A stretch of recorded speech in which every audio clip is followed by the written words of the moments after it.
Buenos días, mis queridos hermanos. Le ruego a nuestro Dios que nos envíe su Espíritu, que nos capacite para poder entender su verdad, su realidad, su perspectiva. Hoy, mis queridos hermanos, vamos a tratar el tema que nunca, pero que nunca hemos presentado en este ministerio, y que es el tema sobre todos los temas. Quizás estaréis preguntando por qué digo esto. Porque tanto yo como vosotros, queridos hermanos, hemos sido engañados. Y que durante tantísimo tiempo se nos ha presentado un otro evangelio. Y debido a esa doctrina de la Trinidad, no hemos comprendido a Cristo. Sé que lo que estoy diciendo os resultará extraño para muchos de vosotros. Os prometo, de lo profundo de mi alma, que esta fue mi experiencia también. A medida que hemos dado pasos y hemos profundizado en la verdad, a medida que he caminado con Cristo en este patrón camino de Emaús, he comprendido la inmensidad del engaño. Como el enemigo, casi desde el principio podemos ver que la doctrina de la Trinidad es casi desde el principio, o sea, siglo segundo, siglo tercero ya después de Cristo. El enemigo ha tratado de engañarnos para no comprender este don inmerecido, esta vida de la cual Cristo se despoja y nos la da a nosotros. Podemos ver por qué el enemigo se ha esforzado y casi desde el primer siglo hemos perdido la conexión con el Espíritu. Hemos dejado el primer amor, ¿verdad? Por eso es la amonestación de la iglesia de Éfeso. También es la amonestación de la iglesia de la Odisea. Porque los pioneros, nuestros pioneros, habían colocado con la ayuda del Espíritu, con la ayuda de Cristo, los fundamentos correctos del Evangelio. Habían destapado el gran engaño, ¿verdad? Esta falsa doctrina de la Trinidad. Pero que de nuevo el enemigo nos engañó y a partir de 1888 hemos empezado este camino de regreso, este camino de adentrarnos de nuevo en la oscuridad. También tenemos que agradecer a Dios porque en estos momentos se está levantando un pueblo y de nuevo podemos comprender este gran engaño de la doctrina de la Trinidad, que es la culpa por la cual no entendemos la conexión con Cristo. Os pido, mis queridos hermanos, que estéis atentos en el tema de hoy. Por eso ese dicho es el tema que nunca hemos presentado. Hemos hablado sobre él, pero hoy Dios tratará de ayudarnos a comprender por qué no experimentamos la conexión con el Espíritu. ¿Cuál es el problema de fondo? Así que sin más preámbulos, mis queridos hermanos, entremos en el tema sobre todos los temas. Es el tema, el centro del mensaje de la iglesia de la Odisea. Es el mensaje de 1888, la justificación por la fe, Cristo nuestra justicia. Hoy vamos a ver, porque está hablando de las dos personalidades de Cristo. Este uno igual a Dios, el que se despoja de su vida y nos la entrega a nosotros. Y este uno igual al hombre, que está en el lugar santísimo y que está con el Padre haciendo la obra conjunto con el Espíritu, es Cristo en sus dos personalidades, ¿verdad?, que está haciendo la obra del día de la expiación. Hoy os pido que estéis atentos porque está hablando de las dos personalidades de Cristo, y necesitamos entender en qué consiste el engaño y por qué no experimentamos a Cristo. Hoy nos lo dejará bien claro, y por esto os he apuntado una y otra vez en qué consiste el gran engaño. La doctrina de la Trinidad es apartarnos de Cristo en sus dos personalidades, no comprender este don inmerecido, por lo tanto no experimentarlo. Hoy, por la gracia de Dios, vamos a entenderlo. El mensaje del tercer ángel demanda la presentación del día de reposo del cuarto mandamiento. Este es un tema muy importante. Hemos hablado sobre él. El día de reposo es descanso en Cristo, descanso en la verdad, ¿verdad? Es Cristo nuestra justicia en realidad, porque el mensaje de Cristo nuestra justicia es el mensaje del día de la expiación, el día de la liberación, el día de descanso, ¿verdad? El día de sanación, es así como tenemos que entenderlo. ¿Qué es el sábado? El día de descanso, de confianza plena y absoluta en Dios. Esto significa, ¿verdad?, el descanso de todas las obras de Dios. ¿Qué significa Cristo nuestra justicia? La obra de Dios para con el hombre. Y en este marco necesitamos entender el sábado, el cuarto mandamiento. Dice, y esta verdad debe ser presentada delante del mundo. ¿Qué quiere decir? Hace referencia a esta verdad, tanto el sábado como Cristo nuestra justicia, que es el mensaje del día de la expiación, ha de ser presentada delante del mundo. Y ahora viene a recalcar, a poner el peso, todo el peso sobre esto. Dice, sin embargo, el gran centro de atracción, atentos, Jesucristo, cuando encontramos Jesucristo, está hablando de las dos personalidades de Cristo. Este uno igual a Dios, que se despoja de su vida y nos la entrega a nosotros, que viene a ser el Espíritu Santo, ¿verdad? Y Cristo, el ser humano, que está en el lugar santísimo junto con el Padre, haciendo la obra de la expiación, ¿verdad? De limpieza, de purificación de su pueblo, ¿verdad? Para ser unido en la boda del Cordero con el Padre, ¿verdad? Por lo tanto, dice, sin embargo, el gran centro de atracción, Jesucristo, no debe ser dejado fuera del mensaje del tercer ángel. Necesitamos entender este asunto en toda la profundidad. Dice, muchos que se han ocupado en la obra para este tiempo han dejado a Cristo en un segundo plano. Yo os quiero que estéis muy atentos, mis queridos hermanos, porque ¿sabéis de lo que está hablando? Cuando dice han dejado a Cristo en segundo plano, se refiere a Cristo el Espíritu, esta vida que nos ha sido entregada a nosotros, pero que no la experimentamos debido al gran engaño. De esto se trata. Recuerden que los pioneros no creían en la doctrina de la Trinidad. De hecho, la combatieron en todos los frentes. Sin embargo, ¿cuál fue su gran error?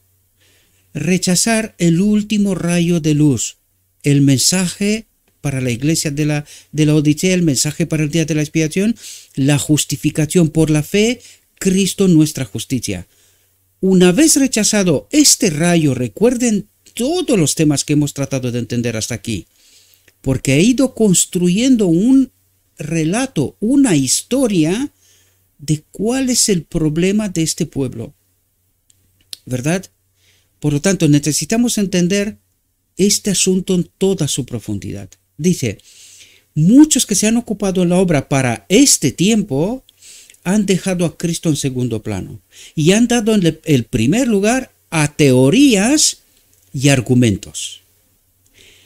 Necesitamos entender por qué este pueblo que supuestamente predican a Cristo han dejado a Cristo en segundo plano. ¿De qué está hablando? Por eso os pido, mis queridos hermanos, que estéis atentos más que nunca y os vais a dar cuenta que está hablando de Cristo en sus dos personalidades. Esta vida que nos ha sido entregada a nosotros y que representa a Cristo, ¿verdad? Y representa también a la obra de Cristo, el ser humano que está en el lugar santísimo, y la obra desde la encarnación hasta el final del día de la expiación, ¿verdad? Necesitamos entender y tener presente todo este conjunto que viene a ser la gracia de Cristo. Representa toda la obra de Cristo, incluidas las dos personalidades, ¿verdad? Dice, no se ha hecho resaltar la gloria de Dios. ¿Cuál es la gloria de Dios? Su Espíritu en nosotros. Recuerden, el Espíritu Santo es el Espíritu del Padre y el Espíritu de Cristo. ¿Por qué dice ser Espíritu del Padre? Él es la fuente original de vida. Cristo se despoja de esta vida, la deposita en el Padre y del Padre pide y en Pentecostés nos es enviada a nosotros. Por eso es el Espíritu del Padre y Espíritu de Cristo. Y dice, no se ha hecho resaltar la gloria de Dios, el Espíritu de Dios, que fue revelada a Moisés en cuanto al carácter divino. Dice, el Señor dijo a Moisés, yo haré pasar todo mi bien delante de tu rostro. Y pasando Jehová por delante de él, proclamó Jehová, Jehová fuerte, misericordioso y piadoso, tardo para la ira y grande misericordia y verdad, y que guarda misericordia a millares, que perdona la iniquidad, la rebelión y el pecado, y que de ningún modo tendrá por inocente al malvado. ¿De qué nos está hablando aquí? Del día de la expiación, queridos. Esta gloria de Dios, que es la obra del día de la expiación, es el carácter de Dios que nos es dado a nosotros a través de su Hijo, ¿verdad? Tanto amó Dios al mundo que dio a su Hijo unigénito. ¿Cuándo? En la encarnación. Allí es donde Cristo se despoja de su vida, uno igual a Dios, deposita esta vida en el Padre y en Pentecostés nos es enviado a nosotros. Y a través del Espíritu de la gloria de Dios, en el día de la expiación, se hace la obra. Y esto vendrá a comentarnos para que podamos entender en toda la profundidad de este asunto, ¿verdad? Dice, pareciera que hubiese habido un velo delante de los ojos de muchos que han trabajado en la causa, de modo que al presentar la ley, ¿a qué ley hace referencia? La verdadera ley, el Espíritu de Dios en nosotros, el propósito eterno de Dios, que Él habita en todo ser creado. Esta es la ley del gobierno de Dios. Cuando dice, yo en ellos, dice Cristo, y tú en mí. Es decir, el Padre en Cristo y el Espíritu de Cristo en nosotros. Esta vida que Él se despoja y nos la entrega a nosotros. De esta ley está hablando, mis queridos hermanos, y no de los 10 mandamientos, que son una expresión del carácter de Dios, lo que les reveló a Moisés, ¿verdad? En realidad, cómo es el carácter de Dios, ¿verdad? Por lo tanto, dice, pareciera que hubiese habido un velo delante de los ojos de muchos que han trabajado en la causa de Dios, ¿verdad? De modo que al presentar la ley, revelaban que no habían visto a Jesús. Recuerden, dice a Jesús. ¿Quién es Jesús? Este uno igual a Dios, su vida de la cual se despoja y nos lo da a nosotros. ¿De qué está hablando aquí? De Jesús el Espíritu, de Cristo el Espíritu, esta segunda personalidad de Cristo, ¿verdad? Y dice, y no proclamaron el hecho de que cuando abundó el pecado, sobreabundó la gracia. Es decir, recordad que cuando el sacrificio expiatorio ocurre en la encarnación, ¿verdad? O empieza desde la encarnación, mejor dicho, en este camino ensangrentado que nos habla el patriarcas y profetas. Entonces, el sacrificio expiatorio es esa vida de la cual Cristo se despoja y nos la da a nosotros, ¿verdad? Y empieza el camino sagretado. Por eso dice, cuando abundó el pecado, allí hay el perdón total de pecado para todos aquellos que creen en Él, en este Cristo, con sus dos personalidades, ¿verdad? Aquí hay pecado y sobreabundó la gracia, sobreabundó el Espíritu, el perdón de pecado quiero decir, y allí sobreabundó el Espíritu, Cristo en el Espíritu, que hace la obra del día de la expiación, obra de sanación, de liberación, de erradicación del pecado. De esta erradicación del pecado quiere decir, es esta obra de unión, ¿verdad? ¿Qué es pecado? Separación de Dios. Pues Cristo viene a unirnos a Dios. ¿Cómo? A través de Él, de su Espíritu, ¿verdad? Que nos conduce hasta la boda del Cordero. Forja en nosotros un carácter idóneo para poder acudir a la boda del Cordero, y allí es donde el Padre dará su aprobación, ¿verdad? Fijaos, dice, es en la cruz donde la misericordia y la verdad se encuentran.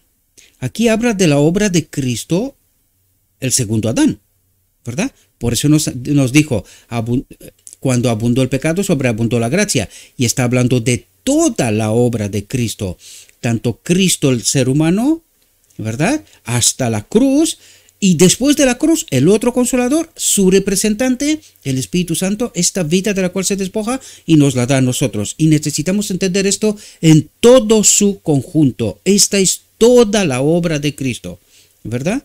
Por lo tanto, es en la cruz donde la misericordia y la verdad se encuentran, donde la justicia y la paz se besan.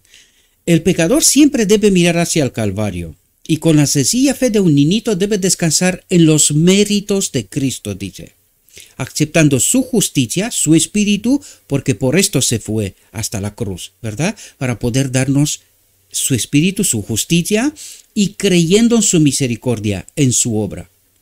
Los que se ocupan en la causa de la verdad debieran presentar la justicia de Cristo, esta vida de la cual se despoja el Espíritu Santo en nosotros. Esta es la justicia de Cristo. Estad atentos y entenderéis, no son inventos míos, es de lo que nos estará hablando, ¿verdad? Dice, debieran presentar la justicia de Cristo, atentos, no como una luz nueva. ¿Por qué no como una luz nueva? Porque este es el pacto eterno, mis queridos hermanos. ¿Quién creó todo lo que existe en el universo? Cristo. ¿Y a través de quién se dio vida a todos los seres creados? A través de Cristo, siendo uno con el Padre, ¿verdad? Y el Padre es el único Dios verdadero, la fuente original de vida. Por lo tanto, es a través de Cristo, ese es el pacto eterno. A través de Cristo, todos tenemos vida. ¿Qué es lo que hace Cristo? Cuando se despoja de su vida como precio por el pecado, nos da a nosotros esta vida que habíamos perdido en Edén, la gloria de Dios, ¿verdad? Pues Cristo se despoja de su vida y nos la da a nosotros. Y en Él habita el Padre, porque ellos han sido una desde siempre. ¿Entendéis? Por lo tanto, los que se ocupan de la cosa de la verdad debieran presentar la justicia de Cristo no como una luz nueva, porque este es el pacto eterno. ¿Cuál es el propósito eterno de Dios? Que Él habite en todo ser creado. ¿No es ese el pacto eterno? ¿No es esa la ley del gobierno de Dios? Por lo tanto, no es una luz nueva. Lo único que no la entendimos, ¿verdad? Dice, sino como una preciosa luz que por un tiempo ha sido perdida de vista por la gente. Esto pasó también después, o sea, en Pentecostés, Cristo viene precisamente a recordarnos de dónde hemos caído, nos entrega esta vida para poder tener presente esta realidad. ¿Qué pasó casi al final del primer siglo? Perdimos de vista esta realidad, el pacto eterno, ¿verdad? Cristo vino a unirnos con su Espíritu. No lo digo yo, lo vamos a ver. Trato solamente porque estamos en este momento, trato de ayudarnos a comprender de qué nos está hablando, ¿verdad?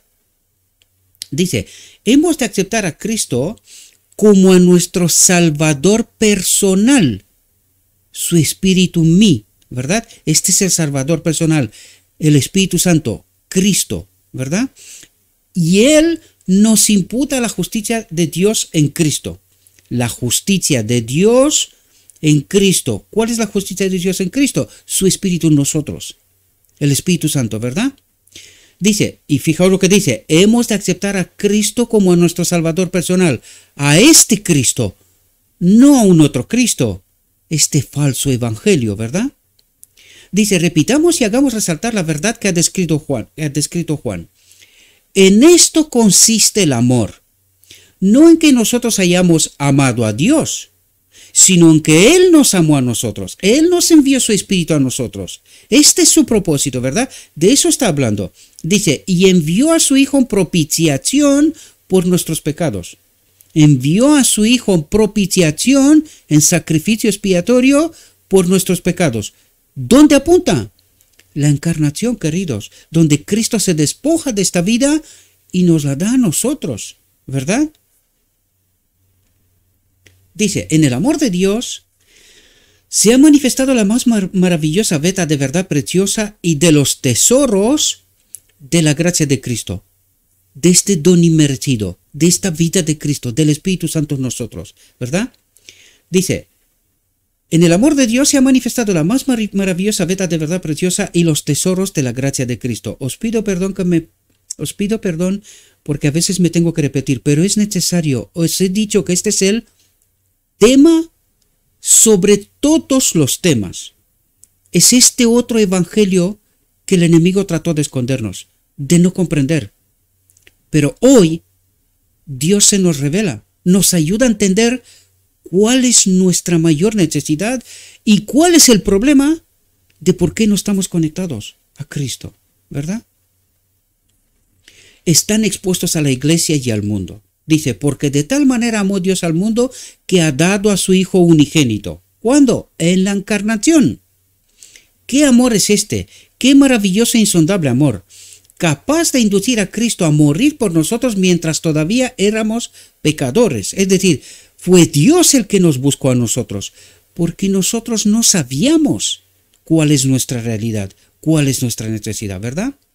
Dice, ¿qué pérdida es para el alma que comprende las poderosas demandas de la ley y que sin embargo fallan comprender la gracia de Cristo que sobreabunda? Falla a comprender qué ha pasado en la encarnación, ¿verdad? Dice, es cierto que la ley de Dios revela el amor de Dios cuando es predicada como la verdad en Jesús. La verdad en Jesús, la verdad en el Espíritu, ¿verdad? Pues el don de Cristo para este mundo culpable debe tratarse ampliamente en cada sermón. ¿Y qué ha pasado? Debido al rechazo, el Espíritu se retiró y estamos caminando solos. Y cuando hoy preguntas al pueblo quién es el Espíritu Santo, primero, no saben. Segundo, te revelan este gran engaño, un Dios en sí mismo, en el marco de la doctrina de la Trinidad, y no comprenden la profunda realidad. Por esto, ya lo hemos hablado en varias ocasiones, tenemos que hacernos la pregunta, ¿Dios está de acuerdo con lo que nosotros creemos hoy? ¿Con esta supuesta progresión en la luz? Que no es más que regresión a la oscuridad, porque veníamos de la doctrina de la Trinidad. Todos los pioneros venían de iglesias que tenían como doctrina la doctrina de la Trinidad. ¿Y cuáles fueron los fundamentos que colocaron? Desde luego la doctrina de la Trinidad no estaba ahí, de ningún modo. Por lo tanto, necesitamos comprender que hemos sido de nuevo engañados debido a nuestro rechazo del mensaje de 1888. Dice, no es de admirarse que los corazones no hayan sido subyugados por la verdad, subyugados por el Espíritu, ¿verdad? Puesto que ha sido presentada en una forma fría y sin vida, sin el Espíritu. Eso es lo que trata de decirnos, ¿verdad? Dice, no es de admirarse que la fe haya vacilado ante las promesas de Dios. ¿Cuál es la promesa? El don inmerecido, el que nos fue enviado en Pentecostés y que casi a finales del primer siglo perdimos, ¿verdad? Hemos caído del primer amor, ¿verdad? Dice, puesto que los ministros y obreros han dejado de presentar a Jesús en su relación con la ley de Dios. A Jesús, atentos cuando utiliza Cristo y cuando utiliza Jesús. Cuando dice Jesús, habla de la personalidad, esta vida de la cual se despoja y nos la da a nosotros. Y fijaos lo que dice, puesto que los ministros y obreros han dejado de presentar a Jesús, su espíritu, en su relación con la ley de Dios. La verdadera ley, ¿verdad? Dice, con cuánta frecuencia debieran haber asegurado a los oyentes que Él no escatimó ni a su propio Hijo, sino que lo entregó por todos nosotros, ¿cómo nos dará también con Él todas las cosas? Atentos. Dice, Satanás se esfuerza para que los hombres no vean el amor de Dios, el Espíritu de Dios, ¿verdad? Que lo indujo a dar a su Hijo unigénito para salvar a la raza perdida. Pues es la bondad de Dios la que guía a los hombres al arrepentimiento. ¿Qué es la bondad de Dios? Su Espíritu en nosotros, el propósito eterno de Dios, ¿verdad? La bondad de Dios la que guía a los hombres. ¿Quién guía a los hombres?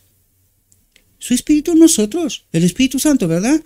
A los hombres al arrepentimiento. ¿Podemos arrepentirnos sin la influencia del Espíritu Santo sobre nosotros? De ningún modo, lo hemos tratado en reflexiones anteriores. Por eso hoy es el tema. Está pisando fuerte, recordando todo lo que nos ha dicho hasta aquí, ¿verdad? Dice, ¿cómo podremos tener éxito en presentar ante el mundo el profundo y precioso amor de Dios, el Espíritu de Dios? En ninguna otra forma podemos lograrlo sino exclamando, mirad cuál amor nos ha dado el Padre para que seamos llamados hijos de Dios. ¿Cómo somos llamados hijos de Dios? Cuando en la boda del Cordero encontrará el Espíritu de Cristo en nosotros, el que ha forjado este carácter. Es entonces cuando somos llamados hijos de Dios, porque su Espíritu habita en nosotros, no antes. Por lo tanto, ¿de qué nos está hablando aquí? De que su pueblo ha entendido cuál es la verdadera ley de Dios, ha entendido quién es Cristo en sus dos personalidades, ha entendido el sacrificio expiatorio, ha entendido este don inmerecido de Dios y cuál es su función y obra, ¿verdad? Por eso Cristo dice, el Espíritu no hablará de sí mismo. ¿De quién hablará? De Cristo. ¿Por qué? Porque es el otro consolador, es esta vida, es este don inmerecido del cual se despoja y nos lo da a nosotros. Por eso habla de Cristo. ¿Entendéis? Dice, ¿cómo podremos tener éxito en presentar ante el mundo el profundo y precioso amor de Dios, este don inmerecido, su Espíritu Santo? En ninguna otra forma podemos lograrlo sino exclamando, mirad cuál amor nos ha dado el Padre para que seamos llamados hijos de Dios, entregando a su propio Hijo. Juan 3:16, ¿verdad? Digamos a los pecadores, he aquí el Cordero de Dios que quita el pecado del mundo. ¿Cómo quita el pecado del mundo? En el día de la expiación, ¿a través de qué? De la obra del Espíritu. ¿Entendéis? Presentando a Jesús, atentos, a Jesús como el representante del Padre.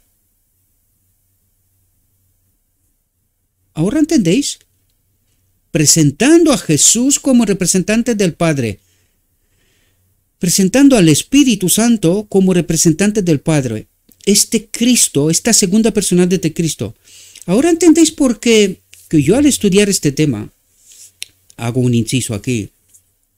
Ahora entendéis de por qué no podemos entender el Evangelio sin el Espíritu Santo. Fijaos cuánta profundidad hay aquí, cuántas cosas hay que tener en cuenta para que puedas entender de qué nos está hablando. ¿Verdad? Porque cuando nos dice presentando a Jesús, ¿quién es Jesús? Este uno igual a Dios, el que se ha despojado de su vida y que nos la ha entregado a nosotros. Por lo tanto, dice, presentando a Jesús su Espíritu en nosotros como el representante del Padre. ¿Entendéis? Dice, podremos desvanecer la sombra que Satanás ha proyectado sobre nuestra senda a fin de que no veamos la misericordia y el amor de Dios. ¿Cuál es la misericordia y el amor de Dios? Juan 3:16, que Él entrega a su Hijo, que se despoja de su vida y nos la da a nosotros como sacrificio expiatorio, sacrificio para unirnos de nuevo a Dios. ¿Comprendéis? Dice, el inexpresable amor de Dios, tal como se manifiesta en Jesucristo junto, tanto Cristo ser humano como su Espíritu en nosotros, Jesucristo. Cuidado que todos esos detalles son tremendamente importantes. Por eso todos los temas, por eso estamos en el 8º tema en realidad, de Cristo nuestra justicia. Aún falta, ¿verdad? Pero necesitamos entender de lo que nos está hablando, mis queridos hermanos. Ahora bien, vuelvo a repetirlo y lo repetiré siempre. No importa lo que yo os digo, yo trato de ayudaros. Por favor, en nombre de Cristo Jesús os lo pido. Tenéis el texto, os lo dejaré en la descripción. Id al texto, analicen, estudien, reflexionen con profundidad para poder entender de lo que nos está hablando, queridos. No confíen en lo que yo os digo. Yo os digo lo que se me ha revelado. Pero vosotros tenéis que estudiar. Este espíritu que se me ha dado a mí, os he sido dado a vosotros también. Por lo tanto, no podemos presentar dos evangelios. Si tenemos el mismo espíritu, la verdad es solo una. Todo lo demás es engaño. La verdad es solo una, la que reside de Cristo, de Jesucristo. Las dos personalidades de Cristo, ¿verdad? Dice, contemplad la cruz. Contemplad la cruz del Calvario. Dice, es una garantía permanente del ilimitado amor, la inconmensurable misericordia del Padre Celestial. Ojalá todos se arrepintieran e hicieran sus primeras obras, dice. Ojalá todos se arrepintieran e hicieran sus primeras obras. ¿Cuáles fueron sus primeras obras? Los hemos comentado en reflexiones anteriores. Atentos de lo que nos está hablando aquí. ¿Cuál es el problema de la Odisea? Dice, cuando hagan esto, las iglesias amarán a Dios, conocerán a Dios, estarán unidas a Dios. Eso es lo que trata de decir. Por sobre todas las cosas y a sus prójimos como a sí mismo. ¿Qué quiere decir? Obedecerán la ley. ¿De qué nos hablan aquí? Amarán a Dios y a sus prójimos como a sí mismos. Tendrán la ley, ¿verdad? Y dice, cuando hagan esto las iglesias, ¿cuando hagan qué? Ojalá todos se arrepintieran e hicieran sus primeras obras. ¿Qué hicieron los apóstoles en el aposento alto o discípulos para poder recibir la promesa? Se pusieron unánime. Hablamos sobre esto en reflexiones anteriores, ¿verdad? No recalco más de lo que ya es necesario para que podamos entender en este momento, ¿verdad? Fijaos lo que dice. Cuando hagan esto las iglesias, amarán a Dios por sobre todas las cosas y a sus prójimos como a sí mismos. Es decir, recibirán el Espíritu con el cual obedecerán la ley. Eso es lo que trata de decir. Fijaos, Efraín no envidiará a Judá y Judá no vejará a Efraín. Entonces serán curadas las divisiones, no se oirán más los sonidos ásperos de la contienda en los confines de Israel. ¿Cuándo ocurrirá esto? Cuando tendremos la promesa, ¿verdad? Dice, mediante la gracia, mediante el Espíritu, que les es dada gratuitamente por Dios, todos procurarán contestar la oración de Cristo, que sus discípulos sean uno, así como Él y el Padre son uno. ¿Cómo? En el Espíritu, ¿verdad? Dice, la paz, el amor, la misericordia y la benevolencia serán los principios permanentes en el alma. Principios permanentes en el alma. Consecuencia de tener el Espíritu de Dios, ¿verdad? Dice, el amor de Cristo, el Espíritu de Cristo, será el tema de cada lengua. Y no dirás más al testigo fiel, tengo contra ti que has dejado tu primer amor. ¿Cuál era su primer amor? El que nos envió en Pentecostés. Su Espíritu en nosotros, la promesa, el don inmerecido. Y dice, La paz, el amor, la misericordia y la benevolencia serán los principios permanentes en el alma cuando tendremos el Espíritu, ¿verdad? Y dice, el amor de Cristo, el Espíritu de Cristo será el tema de cada lengua. Lo recalco el Espíritu de Cristo porque en realidad no podemos separarlos. Son una, ¿verdad? El hombre Cristo, el Jesucristo, ¿verdad? Es la obra conjunta. Pero lo separo, ¿por qué? Porque es el gran engaño de este momento. Por eso necesito explicaroslo así, para que podáis entender de qué nos está hablando. Dice, el amor de Cristo será el tema de cada lengua, su espíritu en nosotros, ¿verdad? Que es Cristo mismo. Y no dirá más el testigo fiel, no dirá más el Espíritu de Dios, tengo contra ti que has dejado tu primer amor, que te has separado del don inmerecido, de la promesa, ¿verdad? Ese es el mensaje para Éfeso y para este pueblo. ¿Por qué? Porque lo habían recibido. Los pioneros estaban acompañados por el Espíritu, que los abandonó ¿cuándo? A partir de 1888, ¿verdad? A la iglesia nos referimos, ¿verdad? No a la sierva. Fijaos, y traten de entender de qué habla. Dice, el pueblo de Dios habitará en Cristo, habitará en el Espíritu, ¿verdad? Será revelado el amor de Jesús, el Espíritu de Jesús, el don inmerecido, la vida de la cual se despoja. Amor de Jesús dice. Dice primero, el pueblo de Dios habitará en Cristo, el conjunto, las dos personalidades, ¿verdad? Será revelado el amor de Jesús, este don inmerecido, su Espíritu en nosotros. Y un Espíritu animará todos los corazones, regenerando y renovando a todos a la imagen de Cristo, modelando de igual manera todos los corazones. ¿Qué es esto? La obra del día de la expiación. Cristo en el lugar santísimo, amor de Jesús, su Espíritu, la vida de la cual se despoja en nosotros, en este Dios personal, en el día de la expiación, haciendo, regenerando y renovando a todos a la imagen de Cristo, modelando de igual manera todos los corazones. ¿Qué ocurre en la boda del Cordero? Es esta obra de limpieza, de purificar, de santificar, ¿verdad? Dice, como ramas vivientes de la vid verdadera, todos se unirán con Cristo. La cabeza viviente dice, Cristo morará en cada corazón, guiando, consolando, santificando y presentando al mundo la unidad de los seguidores de Jesús. Esta es la obra del día de la expiación, ¿verdad? Lo que así dará testimonio de que las credenciales celestiales son proporcionadas a la iglesia remanente. ¿Cuáles son las credenciales celestiales? Su Espíritu en nosotros, ¿verdad? Dice, la unidad de la iglesia de Cristo demostrará que Dios envió a su Hijo unigénito al mundo. La iglesia de Cristo tiene el Espíritu de Cristo. Eso es lo que está diciendo. La unidad de la iglesia de Cristo, ¿unidad en qué? En el Espíritu, en el aposento alto, con un único propósito, esperando la promesa, ¿verdad? Pues la unidad de la iglesia de Cristo demostrará que Dios envió a su Hijo unigénito al mundo. ¿Cómo serán los 144,000? Unidos, con un solo propósito. ¿Cuál? Glorificar a Dios. ¿Cómo?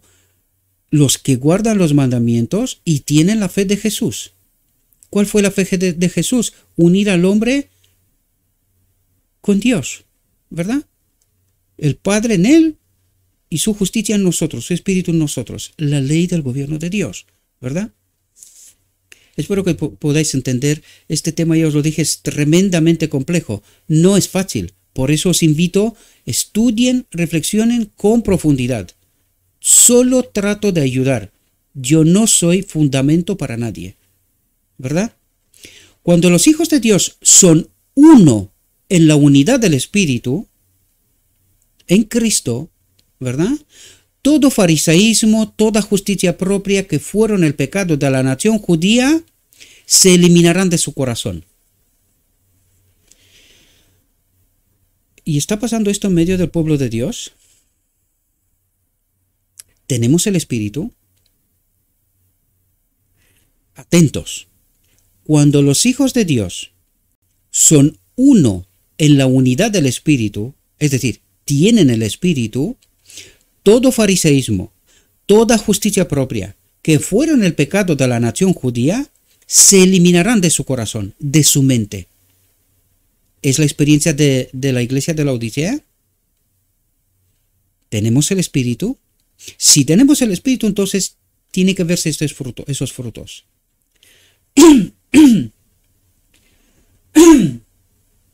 Atentos. Dice, el molde de Cristo. ¿Cuál es el molde de Cristo? Su Espíritu en nosotros. Todo esto es la obra del Espíritu, ¿verdad? Dice, el molde de Cristo estará en cada miembro individual de su cuerpo. En cada miembro individual de su iglesia, de su cuerpo. Y su pueblo será odres nuevos en los cuales él pueda vaciar su vino nuevo. La verdad. Recuerden, ¿cuál es el vino de Babilonia? La falsa enseñanza. ¿Cuál es el vino nuevo? La verdad de Cristo sin contaminar. ¿Verdad? Vino sin fermentar. ¿Comprendéis? Y el vino nuevo no romperá los odres. No romperá los odres, sino que los restaurará, los regenerará, lo que nos dijo antes, ¿verdad? Dice, Dios hará conocer el misterio que ha estado oculto durante siglos.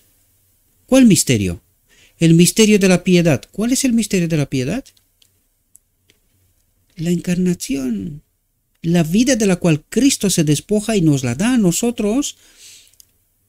Y Cristo, uno igual a Dios, se convierte en uno igual al hombre. Este es el misterio de la piedad. Y dice, Dios hará conocer el misterio ¿a quién? A ese pueblo que acepta a este Cristo en sus dos personalidades, porque eso es lo que nos está hablando una y otra vez.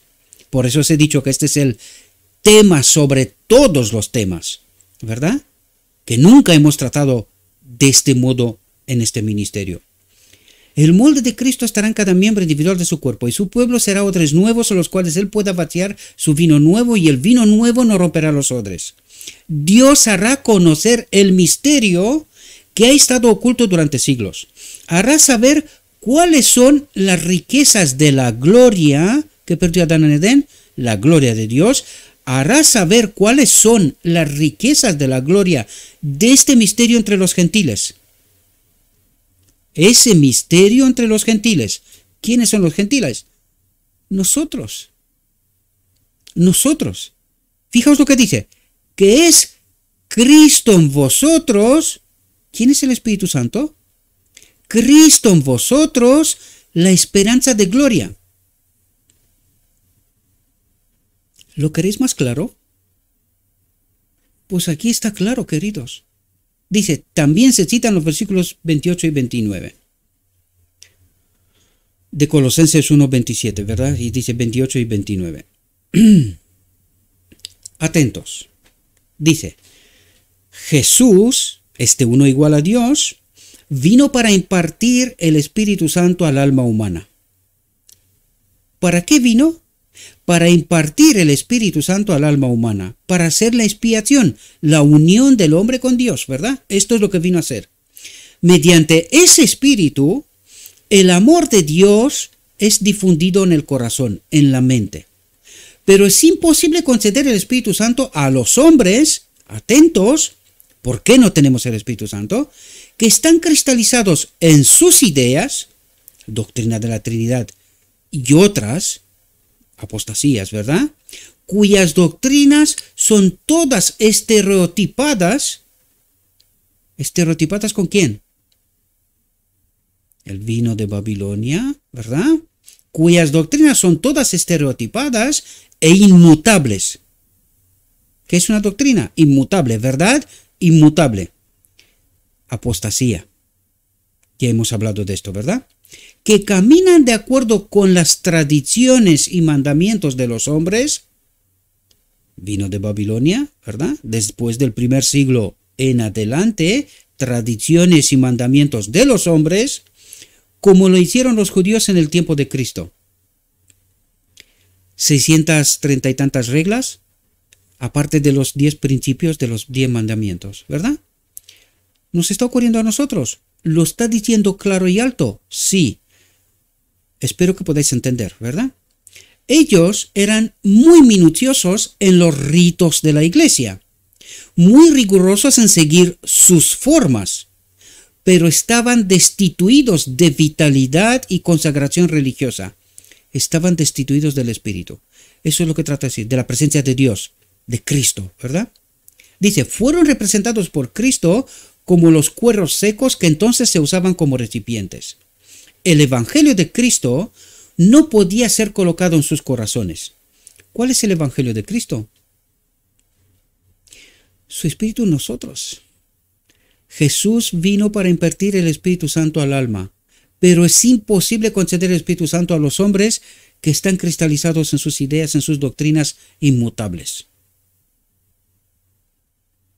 ¿Entendéis el asunto de fondo? Dice, el Evangelio de Cristo no podía ser colocado en sus corazones, pues no había lugar para recibirlo. ¿Por qué? Porque estaban tan atados de sus creencias, de su verdad, estamos tan atados de nuestras doctrinas inmutables, tradiciones y mandamientos de los hombres. Lo que nosotros llamamos progresión en la luz es regresión a la oscuridad, ¿verdad? Dice, no podían ser los nuevos odres en los cuales él pudiera derramar su vino nuevo. Los judíos, ¿verdad? No podían ser los nuevos odres. ¿Por qué? Porque no dejaban de creer que ellos sí tienen la verdad. Por eso mataron a Cristo, ¿verdad? Dice, Cristo, atentos, estuvo obligado a buscar odres para su doctrina de verdad y vida, entre otras personas que no eran los escribas y los fariseos. ¿Qué trata de decirnos?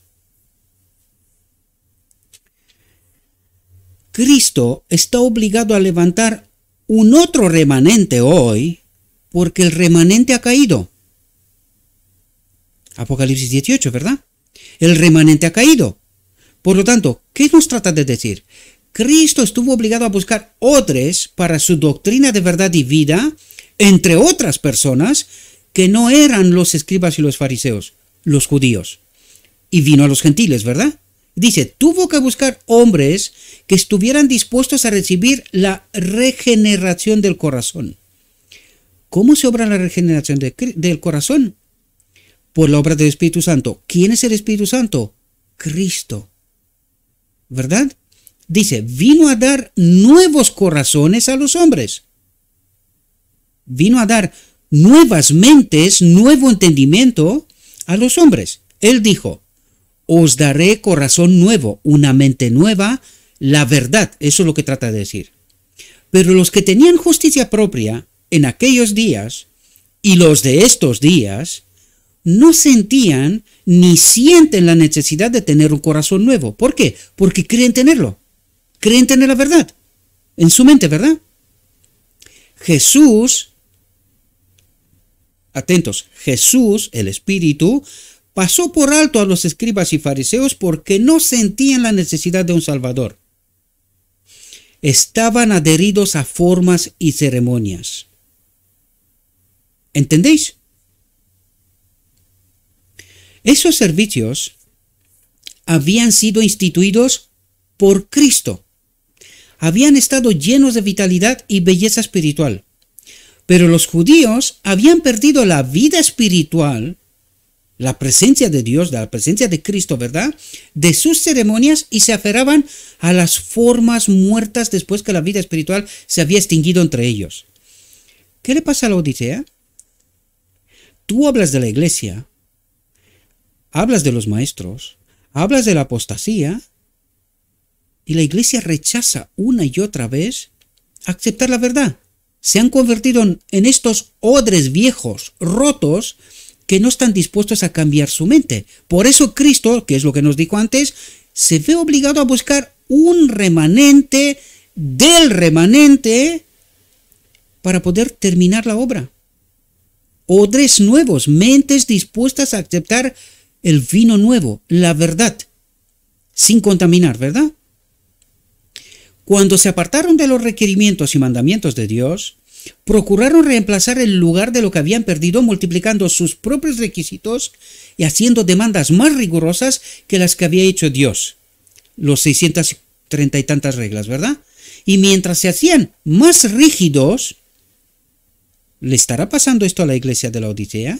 Sus doctrinas más rígidos. ¿Quién ha tomado el púlpito? ¿Quién no acepta más verdad que la única que ellos tienen? ¿No son ellos los maestros? Ahora nos hablará de esto. Pero necesitamos entender esta realidad. ¿De qué nos habla Dios? ¿Verdad? Y mientras se hacían más rígidos, menos manifestaban el amor y el Espíritu de Dios. Menos tenían a Cristo en medio del pueblo. ¿Verdad? Cristo dijo al pueblo: en la cátedra de Moisés se sientan los escribas y los fariseos. En la cátedra de Moisés dice: así que todo lo que os digan que guardéis, guardadlo y hacedlo, mas no hagáis conforme a sus obras. Ahora entenderéis, y os invito que tratéis de entender qué es lo que trata de decir. Porque dicen y no hacen. Porque atan cargas pesadas y difíciles de llevar y las ponen sobre los hombros de los hombres, pero ellos ni con un dedo quieren moverlas. Antes hacen todas sus obras para ser vistos por los hombres y extienden los flecos de sus mantos y llaman los primeros asientos en las cenas y las primeras sillas en las sinagogas y las salutaciones en las plazas, y que los hombres los llamen rabí, rabí, maestro, maestro, pastor. En la actualidad, ¿verdad? Ay de vosotros, escribas y fariseos hipócritas, dice. Porque diezmáis la menta y el eneldo y el comino, y dejáis lo más importante de la ley, dice. Amar, ¿qué es lo más importante de la ley? Ama a Dios, ama a tu prójimo, ¿verdad? Dice, la justicia, la misericordia y la fe. ¿Qué es la fe? La presencia del Espíritu, ¿verdad? Esto era necesario hacer sin dejar de hacer aquello, sin dejar de ir a la iglesia, ¿verdad? Pero sin el Espíritu. ¿A quién se resaltan aquí? ¿De qué está hablando cuando habla de la cátedra de Moisés? ¿De qué está hablando? Esta gente se estaban resaltando así, haciendo al pueblo idólatra, porque les adoran a ellos y no apuntan a Cristo. ¿Comprendéis cómo de sutil es este asunto? Y cómo de engañado está el pueblo. Y los maestros también, ¿verdad? Atentos. Dice, la iglesia remanente está llamada a atravesar una experiencia similar a aquellos de los judíos. Atentos a lo que está diciendo. La iglesia remanente está llamada a atravesar una experiencia similar a aquella de los judíos, de no conocer a Cristo, de matar a Cristo. ¿Qué ha pasado en 1888? Pues esto mismo está escrito. ¿Y por qué el pueblo desconoce estas realidades? Dice, y el testigo fiel, que anda en medio de los 7 candeleros de oro, tiene un solemne mensaje que mostrar a su pueblo. Él dice, pero tengo contra ti que has dejado tu primer amor, recuerda por tanto de dónde has caído, y arrepiéntete y haz las primeras obras. ¿Qué le está diciendo a la iglesia de la Odisea? ¿Qué le está diciendo a la iglesia remanente? Recuerda por tanto de dónde has caído, qué has hecho en 1888, ¿verdad? Y arrepiéntete y haz las primeras obras. ¿Cuáles fueron las primeras obras? Colocando la verdad, su fundamento en el sitio correcto, ¿verdad? Pues si no, vendré pronto a ti, quitaré tu candelero de su lugar si no te hubieres arrepentido. Quitaré tu candelero de su lugar. Quitaré la presencia del Espíritu con tus maestros. Y en lugar de predicar la verdad, ¿por dónde empezamos? Estás predicando apostasía. Un evangelio sin Cristo. Esto es lo que está tratando de decir. Dice, el amor de Dios se ha estado desvaneciendo en la iglesia. El Espíritu de Dios se ha estado desvaneciendo en la iglesia. Y como resultado, el amor del yo, el otro espíritu, ha surgido con renovado vigor. ¿Qué cree la iglesia? Que la verdad que tiene es una progresión. Por eso adoptó la doctrina de la Trinidad en 1980, ¿verdad? Es una progresión, es progresión en la luz, ¿verdad? ¿Y qué dice Cristo? El amor de Dios, el Espíritu de Dios, se ha estado desvaneciendo en la iglesia y como resultado, el amor del yo ha surgido con renovado vigor. Por lo tanto, el Espíritu de Dios, de Cristo, se ha retirado y ha ocupado su lugar. ¿Quién? El amor del yo, el otro espíritu. La visión de los dos tronos, ¿recuerdan? Cuando piden, Padre, danos tu espíritu. ¿Y quién se interpone? ¿Quién envía su espíritu? ¿Su falsa enseñanza? Aquí está. Pero el pueblo desconoce la realidad, ¿verdad? Dice, con la pérdida del amor, del espíritu, de Dios, ha venido la pérdida del amor por los hermanos. ¿No es esa nuestra experiencia? Exactamente. ¿Pero la entendemos? ¿Verdad que no? Dice, la iglesia puede corresponder con todas las descripciones que se le da a la iglesia de Éfeso. Y sin embargo, faltarle la piedad vital, faltarle el espíritu. Eso es lo que trata de decir. De ella dice Jesús, yo conozco tus obras y tu arduo trabajo y paciencia y que no puedes soportar a los malos y has probado a los que dicen ser apóstoles y no lo son y los has hallado mentirosos y has sufrido y has tenido paciencia y has trabajado arduamente por amor de mi nombre y no has desmayado, pero tengo contra ti que has dejado tu primer amor, ¿verdad? Este es el mensaje de la iglesia de Éfeso, pero ahora nos lo aplica también, ¿verdad? Atentos. Consecuencias de no tener el Espíritu, de no tener a Cristo, ¿verdad? Dice, se ha pensado que una religión legalista era la religión adecuada para este tiempo. Dice, pero es un error. ¿Qué es lo que trata de decir? Que ellos decían, nos han descubierto la ley en el Arca del Pacto. Una religión legalista, ¿verdad? Pero dice, pero esto es un error. ¿Por qué? Porque habéis rechazado la verdadera ley. El Espíritu de Cristo en nosotros, ¿verdad? Dice, el reproche de Cristo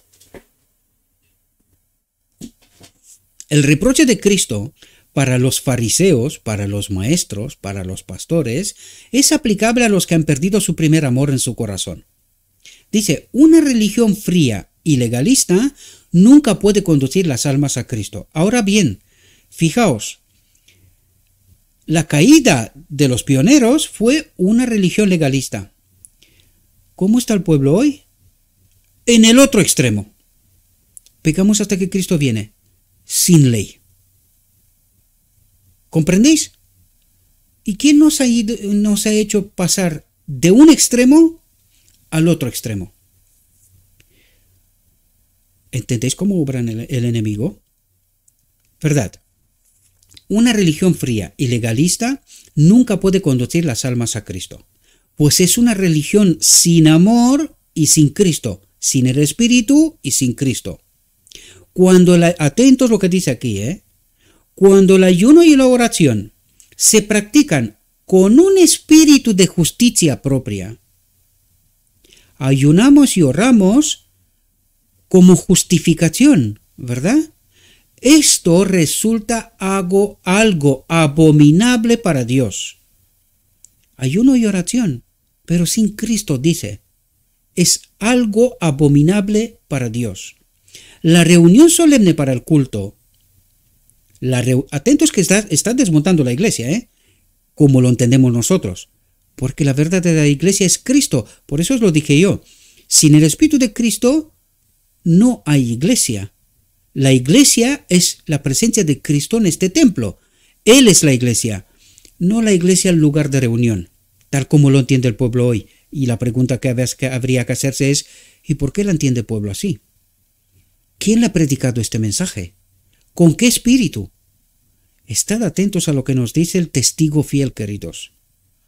La reunión solemne para el culto, la rutina de las ceremonias religiosas, la humillación externa, el sacrificio impuesto, todos proclaman al mundo el testimonio de que quien realiza esas cosas se considera justo.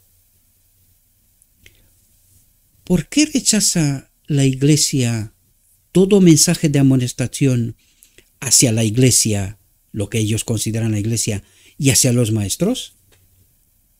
porque creen que son justos haciendo estas cosas. ¿No lo hacían los judíos? ¿No hemos caído en la misma religión legalista? Formas, tradiciones y ceremonias. Es justo lo que dijo aquí, la reunión solemne para el culto, la rutina de las ceremonias religiosas, la humillación externa, el sacrificio impuesto, todos proclaman al mundo el testimonio de que quien realiza esas cosas se considera justo. Esas cosas llaman la atención al que observa esos rigurosos deberes y dice, este hombre tiene derecho al cielo. ¿Por qué? Porque va a la iglesia, porque hace esas cosas. Dice, este hombre tiene derecho al cielo. ¿A quién señala todas esas cosas? Hacia el hombre, hacia el yo, ¿verdad? Dice, pero todo es un engaño. Ir a la iglesia y haciendo todas esas cosas. Pero todo es un engaño. ¿Por qué? Porque está sin Cristo. Está con un otro espíritu y con un falso evangelio. Le falta el vino nuevo, la verdad sin contaminar. ¿Qué nos dijo hasta aquí? Las obras no nos comprarán la entrada en el cielo. La única gran ofrenda que había sido hecha es amplia para todos los que crean. El amor de Cristo, el Espíritu de Cristo, animará al creyente con nueva vida, nuevo entendimiento, con un carácter nuevo. El que bebe del agua de la fuente de la vida, el que bebe de Cristo, del Evangelio, dice, estará lleno con el vino nuevo del reino. Vino nuevo del reino. ¿Cuál es el vino de la cual bebe esta iglesia? De Babilonia. Eso es lo que trata de explicarnos. Esta iglesia bebe del vino de Babilonia. ¿Y qué? ¿Cuál es la doctrina del vino de Babilonia de cabecera? La doctrina de la Trinidad. ¿Entendéis de lo que nos está hablando en el fondo, queridos? Las formas. ¿Quién enseñó a la iglesia, a esta iglesia, todas esas formas de ceremonia? La reunión solemne para el culto, la rutina de las ceremonias religiosas, la humillación externa, el sacrificio impuesto. Todas proclaman al mundo el testimonio de que quien realiza esas cosas se considera justo. ¿Quién nos ha enseñado esto? ¿De dónde es este vino? Cuidado que la sierva dijo, se hará nueva institución y se escribirán libros con otra filosofía, otro entendimiento. Vino de Babilonia. De eso nos está hablando, mis queridos hermanos, en el fondo. Queremos escucharte una vez ya. Dice, el que bebe del agua de la fuente de la vida, el que bebe de Cristo, del verdadero evangelio, estará lleno con el vino nuevo del reino. ¿Estará lleno con qué? Con la verdad sin contaminar. Eso es lo que trata de decir. ¿Verdad? ¿Qué es la carne y la sangre de Cristo? Es el evangelio, es la verdad sin contaminar, queridos, sin fermentar. ¿Verdad?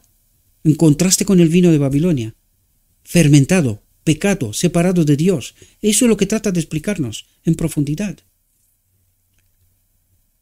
Haga una relación con la Santa Cena también, ¿verdad? Los símbolos. Fijaos. Ahora nos habla cuál es la verdadera iglesia, ¿verdad?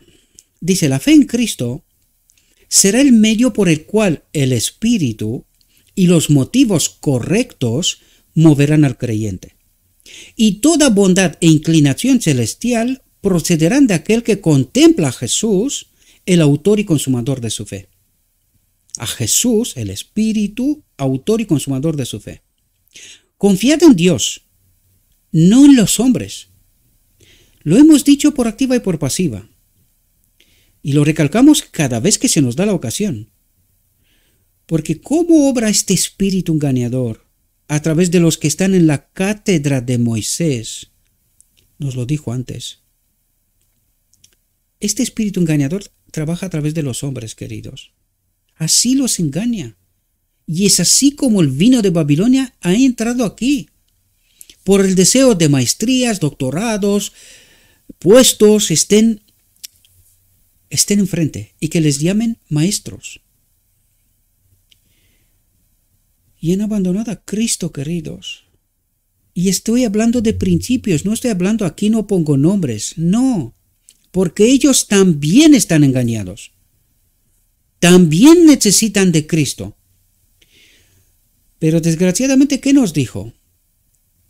Que los odres viejos, rotos, no sirven. Por eso Cristo necesita levantar otro remanente para terminar la obra. Necesitamos profundizar en todo lo que Dios trata de decirnos, queridos. Necesitamos una mente nueva, el vino nuevo sin fermentar, que es el Evangelio de Cristo. Dios es vuestro Padre Celestial, que está dispuesto a sobrellevar pacientemente vuestras debilidades y a perdonarlas y a curarlas. ¿Cuál es la obra del día de la expiación? Dios es vuestro Padre Celestial, que está dispuesto a sobrellevar pacientemente, es decir, a esperarnos, a ayudar a entender dónde estamos de verdad y que entendamos que necesitamos el vino nuevo sin fermentar, la verdad. Está dispuesto a sobrellevar pacientemente vuestras debilidades, vuestro mal entendimiento, vuestras apostasías, quiere llevarnos, sanarnos, ¿verdad? Y a perdonarlas y a curarlas. Pero ¿qué es lo que espera Dios? Que nos arrepintamos, queridos. Sin arrepentimiento no puede haber perdón, ¿verdad? Sin arrepentimiento no puede haber perdón. ¿Y por qué está buscando Dios un otro remanente? Porque el remanente desconoce su situación, se ha metido en la oscuridad. ¿Y quién lo sacará de ahí? Necesitamos entender la profundidad de nuestra realidad, queridos, y nuestra apostasía. Esto es lo que nos ha hablado hasta aquí, ¿verdad? Dice, esta es la vida eterna, que te conozcan a ti. Conocer significa unirse a Dios. ¿Cómo? A través del Espíritu. Que te conozcan a ti, el único Dios verdadero. ¿Cuándo ocurrirá esto? En la boda del Cordero, ¿verdad? El único Dios verdadero y a Jesucristo, Cristo en las dos personalidades, ¿verdad? A quien has enviado. Contemplando a Cristo, seréis transformados hasta el punto de que aborreceréis vuestro orgullo anterior, vuestra vanidad y vuestro amor propio anteriores, vuestra justicia propia e incredulidad. Os desprenderéis de esos pecados como de una carga inútil y caminaréis humilde, mansa y confiadamente delante de Dios. Os ejercitaréis en el amor, el espíritu, la paciencia, la delicadeza, la bondad, la misericordia y en toda gracia que mora en el Hijo de Dios, y que al fin encontrará un lugar entre los santificados y puros. Pregunto, salid de ella, pueblo mío, de Apocalipsis 18, ¿a quién se refiere? Durante mucho tiempo hemos creído que se refiere a otros. Pero ahora deberíais de entender, mis queridos hermanos, el llamado de Dios a los 144,000, al remanente final, al pueblo que ha de glorificar a Dios con la verdad sin contaminar, con el vino nuevo, ¿verdad? Pues eso es lo que nos dice aquí, queridos. Contemplando a Cristo, ¿cómo? A través de lo escrito está, del Evangelio, de la palabra, de la verdad. Seréis transformados. ¿Ahora entendéis? Seréis transformados hasta el punto de que aborreceréis vuestro orgullo anterior. Os arrepintáis, los que lo hacen, ¿verdad? Vuestra vanidad y vuestro amor propio anteriores, vuestra justicia propia e incredulidad, Os desprenderéis de esos pecados como de una carga inútil y caminaréis humilde, mansa y confiadamente delante de Dios. Os ejercitaréis en el amor, en el espíritu, la paciencia, la delicadeza, la bondad, la misericordia y en toda gracia que mora en el Hijo de Dios, en el Espíritu Santo, y que al fin encontrará un lugar entre los santificados y puros. Salid de ella, pueblo mío. Esto es lo que está diciendo. Santifíquense en toda la verdad. Espero, mis queridos hermanos, que podéis entender esta profunda realidad.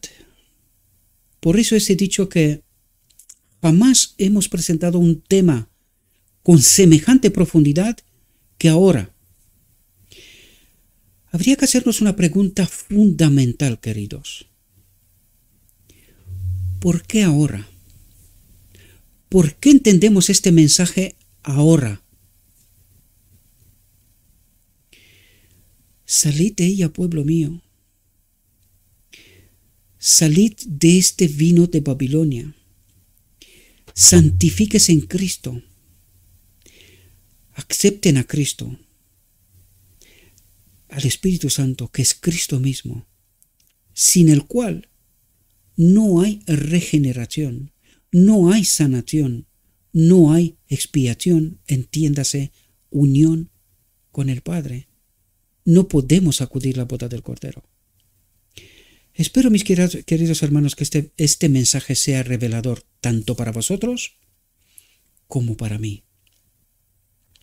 Y le ruego a nuestro Dios que nos conecte con su Espíritu, que nos ayude a entender su verdad, su realidad, su perspectiva, y que entendiendo esto, hagamos en verdad una elección correcta. Porque, queridos, no queda tiempo. Todas las señales nos están diciendo que la venida de Cristo es inminente. Es inminente. Prepárense. Os deseo, mis queridos hermanos, que tengáis un próspero día y en todo lo que os he dicho, os lo he dicho en nombre de Cristo Jesús. Amén.